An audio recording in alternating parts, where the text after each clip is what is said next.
Miami on Demand from Mid-American Conference Media Day at Ford Field in Detroit. Steve Baker joined by the head coach of the Redhawks, Chuck Martin. Coach, another year about to begin, and we'll talk about the poll to start with because we have to talk about the poll. Picked to finish sixth, but you're not at the bottom, but we do have to talk about it. Tell us your thoughts.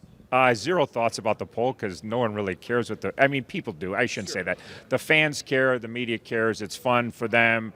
We've done a great job marketing our sport that it's, recruiting means everything. But from a coaching standpoint, we don't. We know that the end of the regular season is all that matters. Last year we were predicted last and we didn't get last. Or did we get last? We might have got last, but we won a couple games. So this year it's just not about where anybody thinks you are.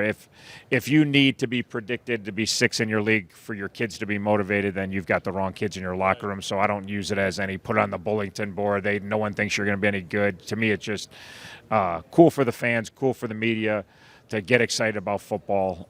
But for us, it doesn't really affect us at all. Yeah, just a little over a week from today, you're going to begin camp. Had a chance to see the guys as we were shooting some video for the video board last week. It looks like it has been a very productive offseason in terms of getting the upperclassmen and the returnees a little bit bigger, a little bit faster, that sort of thing. Yeah, it starts with the kids' commitment to become Division I college football players, and they've been awesome since January, all the way through leading up to camp. And then the second piece is giving them a little know-how of how to do it. And I think year two, they've kind of figured out that, hey, you get 20 hours in season, you get 8 hours out of season, but if we as players want to change what this program looks like, we can volunteer time and do things on our own. And they've been incredible. I haven't walked in our new indoor facility. I was telling David Saylor yesterday, it's been amazing. And I know he knows we use it a lot. And I know he knows we desperately need it. But I said, you have no idea. I go in there just to take a walk, or I go in there to check on something, and there's 4, 5, 6 players in there every day. Just not during any scheduled lifting or conditioning. I went for a walk yesterday afternoon, and we got 3 of our skill guys in there catching balls on the jugs. Just the access and how much time they're spending by themselves. And then the biggest credit needs to go to Coach Hark and his staff and the job they've done with McKenzie and Adam in particular, of just working and getting these kids to buy in, of taking care of your bodies 24/7. It's not just, hey, we lift 4 days a week like the old days, right, and then the rest of the 22 hours of the day you just do whatever, of really getting them with eating right and sleeping right and conditioning the right way. So our kids have made great strides, which is really improving their confidence level, but they're also becoming more explosive athletes, which we desperately needed. Yeah, you talk about teaching the right things as far as the weight room and that sort of stuff. Actually, a lot of the guys involved in a class over the summer about eating right, cooking right, and doing it themselves. Yeah, and again, they're college kids, but we all the kids in our program have taken a nutrition class. Sure. And it's been purchasing food at Kroger. It's been preparing meals and then trying to eat the right things. And again, do you believe on a college campus that kids are going to go and do everything they learn in the class? But no, but any knowledge is power. And if they just improve a little bit, it can improve their makeup. So just getting them educated about sleep and eating along with the training, not just the training, has been huge for our football team. We talk a lot about size up front at this team. That was one of the big things a year and a half ago when we started talking about this team to improve. Going into fall camp. Seems like 10 years ago. Yeah, it does, doesn't it? But as you get ready for this fall camp, are you pleased with the progress and knowing what you have coming in as freshmen? Yeah, we won't even look like in the people that like you that have been around our program. We won't look like the team that we had 18 months ago. It's not close. Our freshmen coming in are bigger than. They're bigger the day they walk in the door. They haven't even got into Hark's weight training program. They're 6'5" and they're 300 pounds, and that's what they're supposed to look like. So that for one, and then all, like you already talked about, all the older kids have changed their bodies. Bert Birdsall is 135 pounds. He's up to 170, and not that 170 is huge, but it's a lot better than 135, Yeah. So, and every kid has made these great strides with not only gaining weight, but gaining good weight. And a lot of kids have gained weight and lost body fat, which is what we're all trying to do. Yeah. Biggest position on the field, quarterback. Obviously, you have a big set of shoes there to fill in Andrew Hendricks, but you have some guys there that I think are ready to step in. Yeah, we're excited. Obviously Drew Coomer and Gus Ragland battled out all spring with the idea that we weren't going to even try. We weren't even worried about naming a star, so we were just getting better. They're going to battle again this fall camp. We have a freshman, Billy Ball, coming in that everybody knows we're very excited about. very difficult position to play as a true freshman.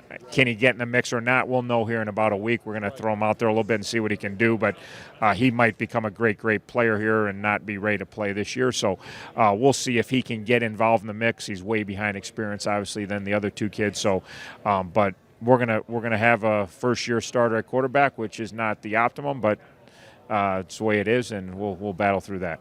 The other part of the game that is getting better is obviously you have a great receiving core that quarterback can throw to, but the running game looks to be much improved this year as well. Yeah, well, I think we're going to be improved up front. I think we're going to be improved athletically in the backfield and have some different types of runners. Last year, Spencer McKinnis became kind of the main guy. Treddy was hurt a lot, but they were similar style runners, so there was no changeup. Where now with Kenny Young and Alonzo Smith and and McKinnis, you got three kind of different types of runners, and they can do a lot of different jobs combined. And kind of the way football's going, there's some every down backs, but they're not many anymore. You know what I mean? Even in the NFL, there's more running back by committee because it's such a physically demanding position.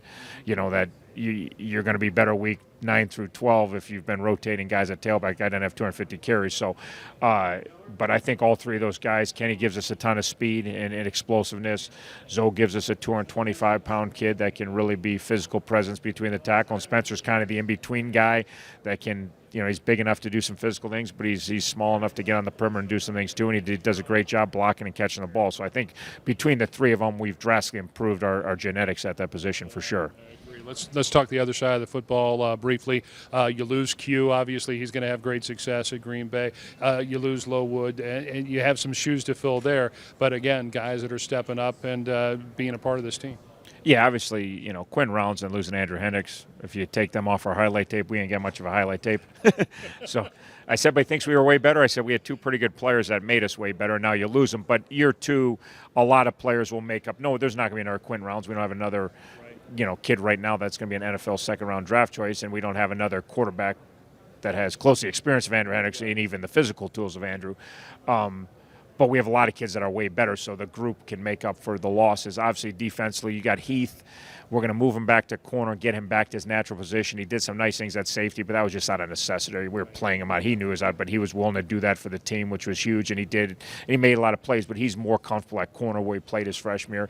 And then Marshall's second year, he's got to have a huge year for us. He can get way better at the position. Then Tony Reed and Bucci at safety. We got some inexperience there, but we're excited about the athleticism. Linebacker, we're going to have some good depth with obviously Kent back we got Dooley and we got Paul Moses over there, and we got a whole slew of characters. Really, Donlin started every game. He's going to play Mike and Will for us. So I think there's a number of kids there that we're going to probably play a bunch of backers before the day's done, and then I think we'll have good depth up front too. I think Albright and JT can anchor the edges. You got Jimmy and Mitch inside, but I think there's some younger guys and we really couldn't rotate last year because the drop off was disastrous. So, but I think Albright will be a better player because his backup's better.